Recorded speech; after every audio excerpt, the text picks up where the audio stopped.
ఆయన ఒక యుగ పురుషుల్లాగా ఉన్నాడు. ఎన్టీఆర్ తర్వాత ఇక ఆయన తర్వాత ఆయనే అనిపించింది నా దృష్టిలో మట్టికి. అంత బాగా చూస్తున్నాడు నా విషయంలో. అంత పార్టీ అసలు పార్టీ గురించి పార్టీ మారినా సరే నా విషయంలో నేను 82లో సభ్యత్వం తీసుకున్నా.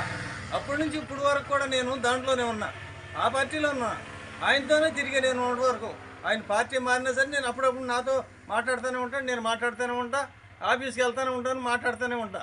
కానీ పార్టీ గురించి నన్ను అడగడం, ఆయన మారినా నన్ను అడగడం, అది ఆయన ఇది అట్లా ఉంటుంది ఆయన పరిస్థితి. అందుగురించి నేను అంటే ఆయన అంటే నాకు అభిమానం. అందువలన నేను కంపల్సరిగా ఆయన ఎట్లా చేసినా సరే, ఎవరు ఏది చెప్పినా సరే, నా విషయంలో మట్టి కన్నా కొడుకు కన్నా నన్ను బాగా చూస్తున్నాడు. ఆస్తులు లేకపోయినా సరే, నాకు ఆస్తి పోయింది, ఆస్తి పోయినా సరే నన్ను వదిలిపెట్టలేనా. పార్టీ ఎంతోమంది నాయకుల 82లో కొంచెం నేను చూస్తూనే ఉండా. ఈయన పట్టించుకున్నట్టుగా ఎవరు పట్టించుకోలేదండి. జయమంగళ గారు పట్టించుకున్నట్టుగా నేను 82లోంచి కూడా నేను పార్టీలోనే ఉండా ఇప్పుడు వరకు కూడా. ఆయన అమ్మటే తిరిగే ఛానలు. ఆయన పార్టీ మారినా సరే నన్ను పలకరిస్తూనే ఉంటాను, నేను ఆయన పలకరిస్తాను, ఫోన్లో మాట్లాడుకుంటూ ఉంటాం. నాకు ఏ ఇబ్బంది వచ్చినా ఒక కన్నా కొడుకు కన్నా నన్ను బాగా చూసుకుంటున్నాడు.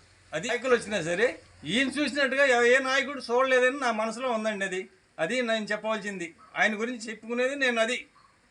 నా కన్నా కొడుకు కన్నా నన్ను బాగా చూసుకుంటున్నాడు.